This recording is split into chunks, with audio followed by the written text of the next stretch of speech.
Added a new fungicide, the xemium molecule, which you've maybe heard about, and put it together. So we've got two fungicides working. So why would we do two fungicides? Resistance. That's the big thing. We do have resistance to fungicides globally, in Europe, and on Priaxor and some of the strobies we can get resistance. We don't want resistance. There's not a whole lot of fungicides coming, and there's a huge benefit there, so we need to be able to fight that resistance. So we got two modes of action on there. The other advantage to the xemium molecule is how it's released in the plant. Again, different altogether. If we could spread the timeline that we can affect the spores and control of the spores of the fungal diseases, there is a benefit, right? So what xemium does is it sits in that wax layer and continues to release, which is totally different than any other fungicide. Usually it's hit and kill the spores.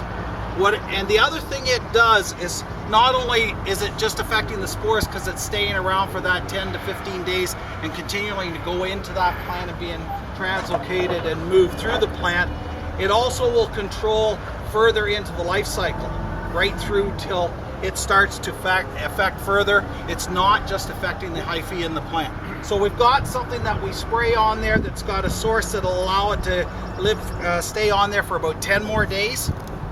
That's a benefit. We got the headline at the rate that we've used before. It only comes out of that headline. It's not all fungicides. It's coming out of that Priaxor, which is in headline. And we've talked about it for a number of years, but what it does is it gives greener leaves, greener stalks. If we've got greener leaves and greener stalks, what are we getting? More photosynthesis, higher yields, bigger leaves, and what we find is a healthier plant overall. We've got healthier because we've controlled all the fungal diseases, but the other thing that we've done is we've got a plant that can resist moderate stresses. So drought, mainly drought, hot weather. We've put it in the lab, we've sprayed it, getting the control, brought it out and put it into 35-degree heat, and the headline will last longer and with the leaves open longer than it will without it. And it goes down, yeah. So just because you got a healthier plant, you convert more convert more flowers to pods, supposedly? Because it's hard to put that together. Yeah, it is. So what we think is happening, there's two things. We got a healthier plant and it affects the mitochondria right inside the plant. So we got less stress. And I think overall, there's two things that happen on a soybean plant, and the reason that we're going at the stage we're going. If we can get the weight of the seed higher, so we convert nitrogen, we've got extra nitrogen in the plant. We know that on a high yield field on corn, we'll get extra nitrogen uptake with headline compared to a fungicide or untreated. Another, just a plain old fungicide untreated. So we get extra nitrogen in there. We get heavier seed weight. The other thing I think we're doing is by reducing the stress, we can keep one pod per plant maybe. Because if we know soybeans, we've got usually 7 to 9 flowers on each node. How many do you have when you harvest? How many pods on a node? 2, 3? So we abort all the rest.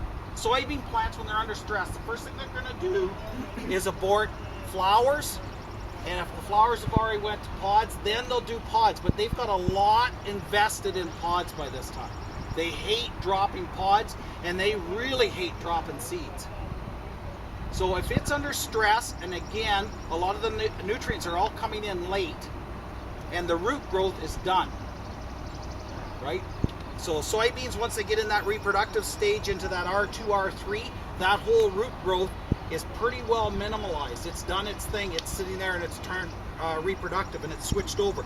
But the nitrogen as well as the potassium that's needed at that time when it's filling pods is at the highest. So if we can keep a pod, and just remember on a soybean why we're trying to keep it at that R2 time. So we still got pods there and flowers there, and I'll talk a little bit about staging. But if we can keep it there, that's where we get that extra yield. And the same when we're talking about putting foliar fertilizer on as well. It's that little extra kick. That's when it needs it the most. And there's really the root growth is at a minimum. It's growing as much as it can. So we can keep those. So if we go 9, and just remember on a soybean, it will give up flowers first. Then it's invested a lot to put a pod there, but it will give up a pod. And as we get more and more stress, especially drought, and that's why the soybean markets take off in August. Because as they're getting into that drought period in the US, they're starting to lose pods, they're starting to lose seed size. So anything that we can do to keep pods and seed size is where we're going to get the extra yield. So right now, is this plant in reproductive phase or vegetative stage? Vegetative means it's just growing. Vegetative. So it would be a V something. V1, 2, 3, 4, 5. V5, V6 stage, right? Now in elementary trifoliates, and that's the stage. This is not, we can apply a fungicide now, but all we're going to do is control the disease on the leaves that are here now. Remember, I said we got 10 extra days. That's still not enough to get us through to harvest, right? So there's still going to be some growth here. That's why we're talking applying to more of a full-size plant. We're talking about so what's R1? Vegetative to reproductive. First flowers. So R2 is when you've got flowers to the top and you start to have small pods on the bottom 2 or 3 nodes. So the timing that we found over the last while with Headline as well as Priaxor on our trials is R2 to R3, R2.5. So when we start to get little pods on the bottom and flowers still on the top. So is that tomorrow? So we're looking at when?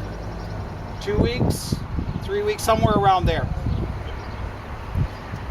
You know, if you think back when the full soybeans are generally will continue to grow, but we're going to get to about that stage right around that first part of July, or first part of August, end of July, first part of August, somewhere in there.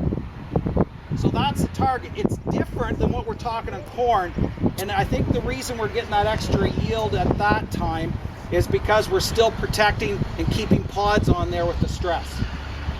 Because all we're talking is the bottom 4 or 5 nodes has got pods on. We still got flowers, and if we can keep one of those flowers and convert it to a pod, that's the yield, right? So what kind of yield have we been talking about?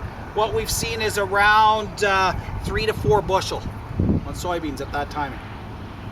Okay, we get a little more consistent, a little higher yield if we add a fertilizer source, a potassium source at that time as well.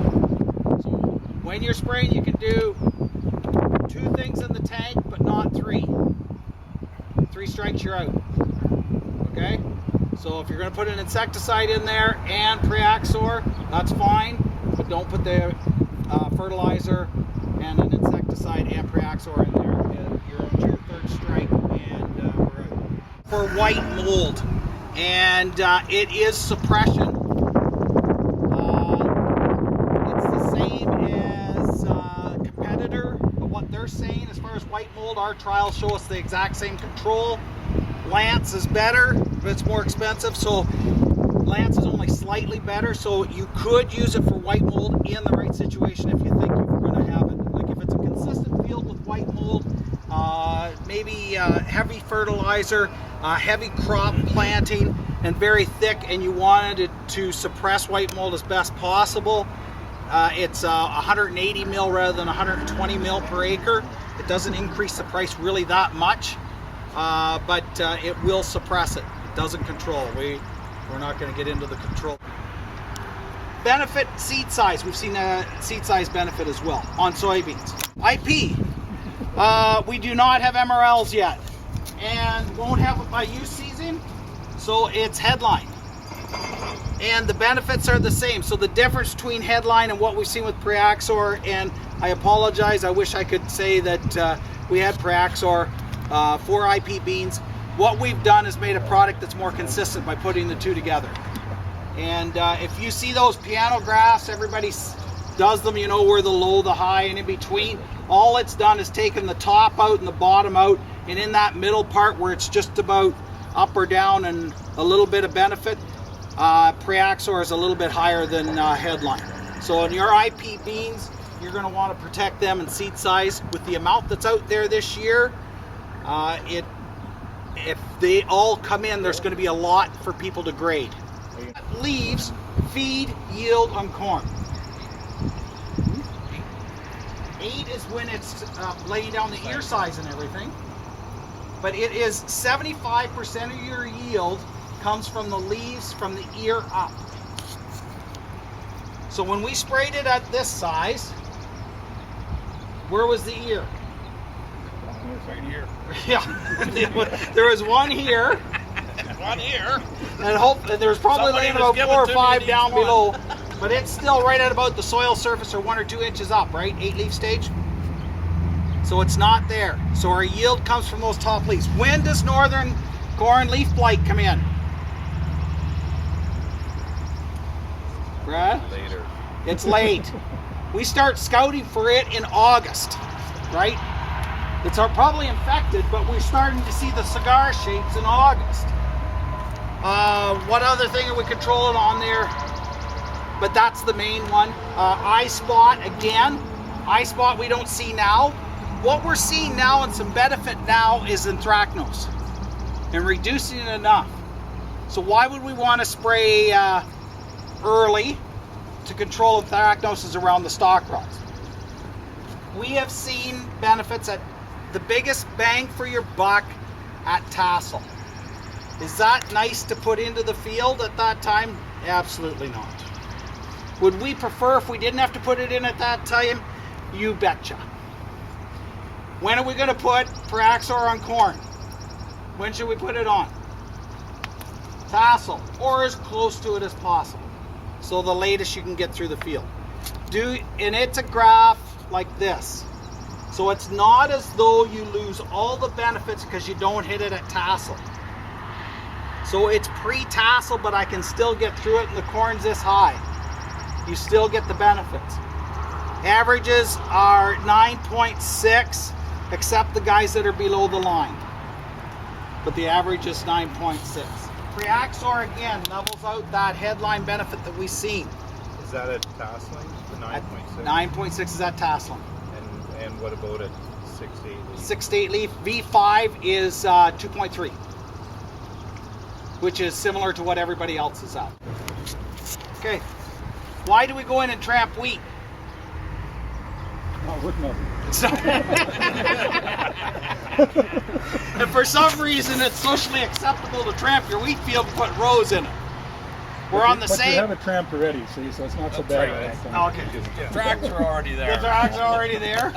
So this argument might not work for me. Nope.